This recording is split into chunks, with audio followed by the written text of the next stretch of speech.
लेकिन जैसे ही मैं घर से बाहर निकला, सिस्टम ने मुझे नए खिलाड़ी के लिए एक नरक स्तर का मिशन दे दिया। साथ ही चेतावनी भी दी कि जरा सी लापरवाही हुई तो जान का खतरा हो सकता है। यह सुनते ही मेरे होठों पर मुस्कान आ गई। चलो देखते हैं आखिर यह मिशन कितना नरक जैसा है।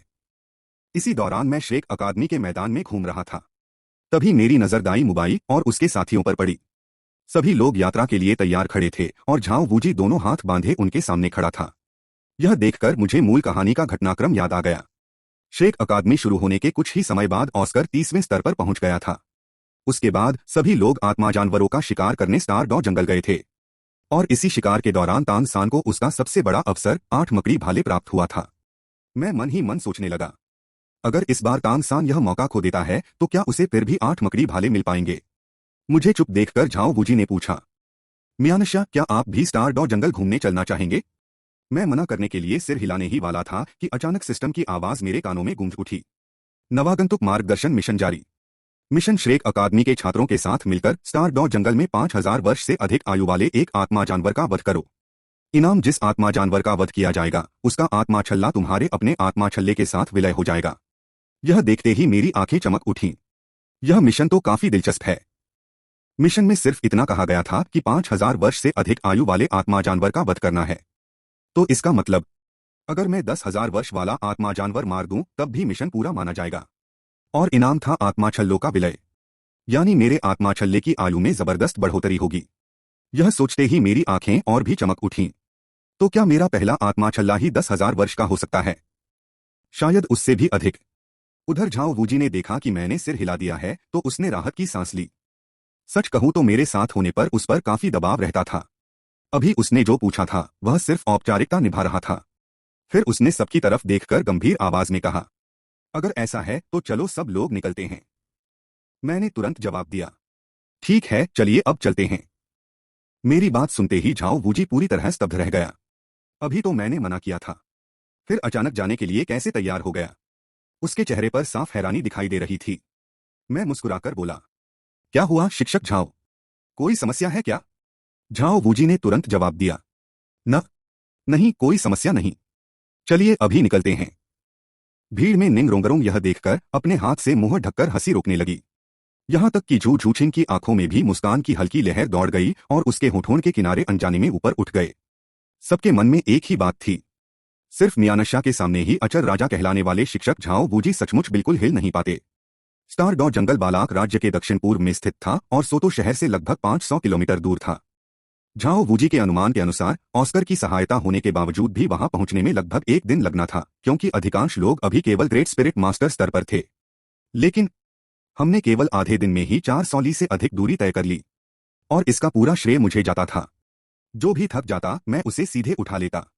यह देखकर झाओ वूजी की आंखों में भी आंसू आने वाले थे। उसे यह तरीका सचमुच बहुत निर्दयी लग रहा था। कुछ देर बाद झाओ वूजी ने कहा, मियानशा आगे एक छोटा कस्बा है, क्यों न पहले वहीं थोड़ा आराम कर लें और कुछ जरूरी सामान भी खरीद लें। यह सुनते ही ऑस्कर और निंग रोंगरों की आंखों में कृतज्ञता भर गई। इस पल उन्हें पहली बार लगा कि झाओ वूजी कितना दयालु इंसान है।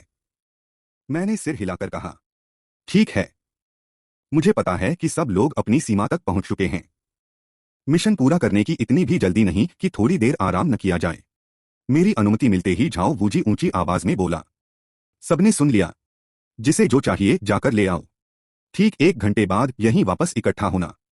कोशिश करेंगे कि अंधेरा होने से पहले जंगल से बाहर निकल आए। अगर पहले की बात होती तो झाओ वूजी निश्चित रूप से एक रात रुकता। आखिर स्टार डॉ जंगल कोई साधारण शिकार वाला जंगल नहीं था। यहां तक कि स्पिरिट सेज को भी बेहद सावधानी से चलना पड़ता था। किसी भी समय कई 10,000 वर्ष पुराना आत्मा जानवर सामने आ सकता था। लेकिन इस बार हालात अलग थे। मेरे जैसे शक्तिशाली थंडर सम्राट मियानशा के रहते स्टार डॉ जंगल किसी के अपने पिछवाड़े के बगीचे से कम नहीं था। निंग रोंगरोंग और बाकी सभी ने राहत की सांस ली और तुरंत बोले, हमें याद है, हम 1 घंटे के भीतर वापस आ जाएंगे। अब झू झूछिंग और बाकी लोगों को भी समझ आ गया था कि निंग रोंगरोंग मुझे छिपकर महादानव क्यों कहती है। तभी झाओ वूजी ने मेरी तरफ देखकर सावधानी से पूछा, मियानशा और आप। मैंने शांत स्वर में कहा, तुम लोग अपना काम करो, मेरी चिंता करने की जरूरत नहीं है। यह कहकर मैं सड़क किनारे एक बड़े पेड़ के नीचे जाकर बैठ गया और धीरे धीरे अपनी आंखें बंद कर लीं। उसी समय स्टार डॉ जंगल के बाहर शाओ वू ने जटिल भावों के साथ कहा, शाओ सान यही स्टार डुओ ग्रेट फॉरेस्ट है। हम यहाँ पहुंच गए हैं। दो एयरमिंग जल्द ही हमें लेने आ जाएगा। जब तक हम जंगल के केंद्र में रहेंगे कोई भी तुम्हें चोट नहीं पहुंचा सकेगा, यहाँ तक कि छिन शाओ भी नहीं। उसे कभी उम्मीद नहीं थी कि वह इस तरह दोबारा अपने घर लौटेगी। तांग सान ने शाओ वू का हाथ पकड़कर गंभीरता से कहा, शाओ वू चिंता मत करो। आज के बाद मैं सिर्फ सोल रिंग के लिए जरूरी सोल बीस्ट का ही शिकार करूंगा। किसी भी निर्दोष सोल बीस्ट को कभी नहीं मारूंगा। शाओ वू ने मजबूरी भरी मुस्कान दी। आखिरकार मारना तो फिर भी पड़ेगा। वह कुछ नहीं बोली। फिर उसने तांग सान का हाथ पकड़कर कहा, चलो इस जंगल में मैं तुम्हारी रक्षा करूंगी। 1 घंटा बहुत जल्दी बीत गया। जब मैंने आंखें खोली तो झाओ वूजी, निंग रोंगरोंग और जू जुकिंग वापस आ चुके थे। झाओ वूजी ने भौहें सिकोड़ते हुए कहा, वे तीनों बदमाश पता नहीं कहां चले गए। यह सुनकर मेरे मन में अचानक एक ख्याल आया। मैंने शांत स्वर में कहा, जाकर शराब खाने में ढूंढो। झाओ वूजी एक पल के लिए स्तब्ध रह गए। फिर गुस्से से बोले, अच्छा, हम यहां उनका इंतजार कर रहे हैं और वे मौजमस्ती करने शराब खाने पहुंच गए। जब मिलेंगे तो उनकी अच्छी खबर लूंगा। इतना कहकर वह तेजी से वहां से निकल गए। उनके जाते ही निंग रोंगरोंग ने उत्सुकता से पूछा, महादानव आपको कैसे पता कि वे शराब खाने में हैं? यहां तक कि जू जुकिंग ने भी ध्यान से मेरी ओर देखा। क्या मेरे पास कोई खास पीछा करने की क्षमता थी? दोनों यही सोच रही थीं। मैं हल्का सा मुस्कुराया और केवल 2 शब्द बोले, अंदाजा। यह सुनकर निंग रोंगरोंग ने होंठ सिकोड़ लिए। उसे मेरी बात पर बिल्कुल विश्वास नहीं हुआ। मैंने और कुछ नहीं कहा और सीधे कस्बे के अंदर चला गया। निंग रोंगरोंग तुरंत बोली, चलो इनके पीछे चलते हैं।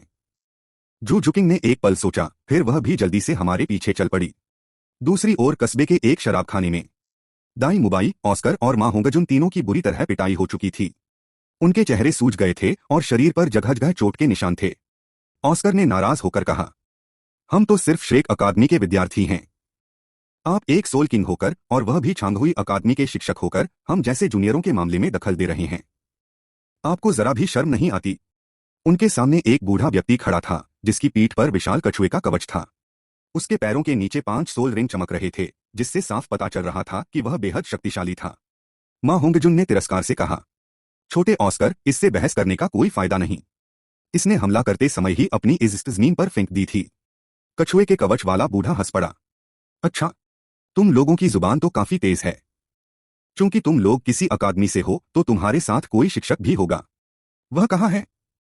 मां होंगजुन ने ठंडी हंसी के साथ जवाब दिया, अगर हमारे शिक्षक झाओ को पता चल गया कि तुम हमें यहां तंग कर रहे हो तो वह तुम्हारी टांगे तोड़ देंगे। खुशकिस्मत हो कि वह अभी यहां नहीं है। बूढ़ा जोर से हंसा। दिलचस्प, सचमुच बहुत दिलचस्प। इतना कहकर वह एक एक कदम आगे बढ़ने लगा और उसकी आंखों में ठंडी चमक उभर आई। तुम्हारे शिक्षक मेरी टांग तोड़ पाएंगे या नहीं यह तो पता नहीं, लेकिन अगर मैं तुम्हारी टांगे नहीं तोड़ पाया तो आज से मेरा नाम ये जीच्यू नहीं रहेगा।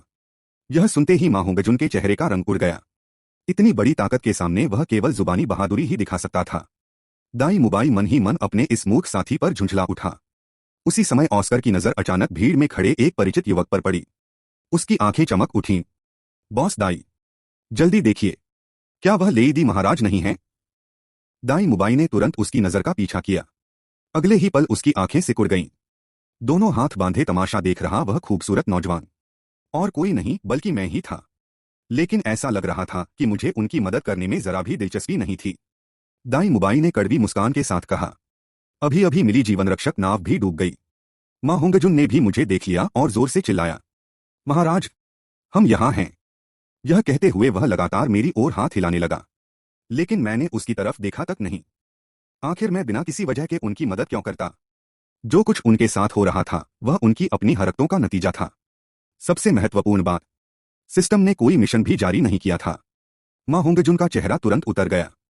उसे उम्मीद नहीं थी कि मैं उसकी पुकार को पूरी तरह नजरअंदाज कर दूंगा, लेकिन उसकी इस हरकत ने ये जीच्यू का ध्यान मेरी ओर खींच लिया। वह चौंक कर बोला, क्या यहां कोई टाइटल डुलुओ भी मौजूद है? उसने तुरंत मेरी ओर देखा, फिर जोर से हंस पड़ा। लड़के, अगर झूठ बोलना ही था तो कम से कम किसी उम्रदराज आदमी की ओर इशारा करते। यह लड़का तुम लोगों से बस कुछ साल ही बड़ा है और तुम इसे महाराज कह रहे हो? हाँ हाँ हाँ। हंस हंस कर मेरा पेट दुखने लगा। हंसते हंसते वह मेरी ओर देखकर बोला, अरे लड़के, जरा तुम ही बता दो, क्या तुम वही महाराज हो?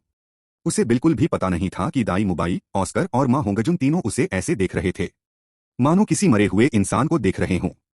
उसकी हरकत ने यह साबित कर दिया था कि जो मौत को बुलाता है उसे कोई बचा नहीं सकता। मैंने हल्की मुस्कान के साथ उसकी ओर देखा और पूछा, क्या तुम्हें यह सब बहुत मजेदार लग रहा है? उसने बिना सोचे समझे जवाब दिया, क्या यह पूछने वाली बात है? बिल्कुल मजेदार। लेकिन मजेदार शब्द पूरा होने से पहले ही उसकी आवाज अचानक रुक गई। ऐसा लगा मानो किसी अदृश्य हाथ ने उसका गला कसकर पकड़ लिया हो। अगले ही पल उसकी आंखें खून की तरह लाल हो गईं। चेहरा बैंगनी पड़ने लगा। वह सांस लेने के लिए बुरी तरह तड़पने लगा। ये झिझियों के पीछे खड़े छात्र यह सब देखकर पूरी तरह घबरा गए। यह यह क्या हो रहा है? शिक्षक को आखिर हुआ क्या है? क्या उनकी कोई पुरानी बीमारी अचानक फिर से उभर आई? उसी समय मेरे पीछे से झाओ वूजी की आवाज सुनाई दी, महाराज, यह मामला मुझे संभालने दीजिए। आखिर गलती दाई मुबाई और बाकी तीनों ने ही की है। निश्चिंत रहिए, मैं आपको ऐसा परिणाम दूंगा जिससे आप संतुष्ट होंगे। मैंने पीछे मुड़कर झाओ वूजी की ओर देखा और हल्के से सिर हिला दिया। झाओ वूजी तुरंत बड़े बड़े कदमों से आगे बढ़े। उन्हें देखकर दाई मुबाई, ऑस्कर और मां होंगजुन के चेहरे खुशी से खिल उठे। आखिरकार उनका असली सहारा आ गया था। उधर ये झिझियू भी धीरे धीरे सामान्य हो गया। उसने झाओ वूजी की ओर देखकर पूछा, ये लोग तुम्हें शिक्षक कहते हैं? अभी जो मेरे साथ हुआ, क्या वह तुम्हारी चाल थी? उसे पूरा विश्वास था कि यही सच है। लेकिन झाओ वूजी ने बिना एक शब्द बोले धड़ाक एक जोरदार थप्पड़ उसके चेहरे पर जड़ दिया। साथ ही गुस्से में गरज उठे, चाल तेरे बाप की। उस एक थप्पड़ से ये झिझियू कई बार घूमता हुआ जमीन पर मुंह के बल गिर पड़ा। लेकिन झाओ वूजी का गुस्सा अभी भी शांत नहीं हुआ था। उन्होंने आगे बढ़कर उसे लगातार लातें मारनी शुरू कर दी। तेरी इतनी हिम्मत कि महाराज पर शक करे? क्या तू उनके बारे में सवाल पूछने के लायक भी है? ये झिझियू ने तुरंत अपना मार्शल स्पिरिट सक्रिय कर लिया। लेकिन फिर भी वह झाओ वूजी की बेरहम पिटाई का जरा भी सामना नहीं कर सका। वह केवल दर्द से लगातार चीखता ही रह गया। छांगहुई अकादमी के सभी विद्यार्थी स्तब्ध रह गए। यह यह कैसे हो सकता है? एक सोल किंग अपना मार्शल स्पिरिट इस्तेमाल करने के बाद भी जमीन पर दबाकर पीटा जा रहा है। क्या हम सपना देख रहे हैं? यहां तक कि ऑस्कर और बाकी लोग भी हैरान रह गए। आज शिक्षक झाओ वूजी पहले से कहीं ज्यादा उग्र दिखाई दे रहे थे। उसी समय स्टार डुओ ग्रेट फॉरेस्ट के भीतर तांग सान अचानक रुक गया। शाओ वू, जरा रुको। शाओ वू ने हैरानी से उसकी ओर देखा। क्या हुआ शाओ सान? तांग सान की आंखों में खुशी की झलक दिखाई दी। लगता है मैं अब ब्रेक थ्रू करने वाला हूं।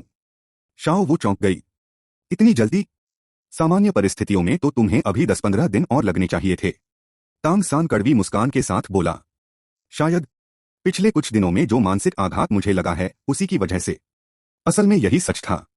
जिस दिन से उसने मुझे देखा था, उस दिन से उसके मन को लगातार झटके पर झटके लग रहे थे। सिर्फ 18 साल की उम्र में टाइटल डुओ।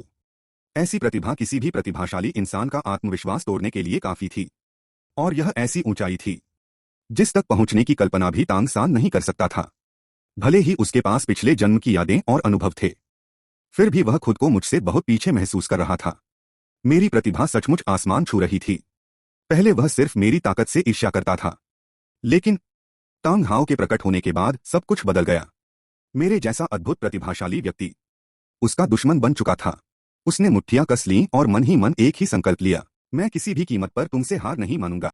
यह सुनकर शाओ वू ने अनजाने में उसका हाथ और कसकर पकड़ लिया। वह धीरे से बोली, शायद हालात इतने भी बुरे नहीं होंगे। लेकिन तांग सान ने बिना किसी झिझक के सिर हिला दिया, एक दिन मैं तुम्हें अपने हाथों से हराकर रहूंगा।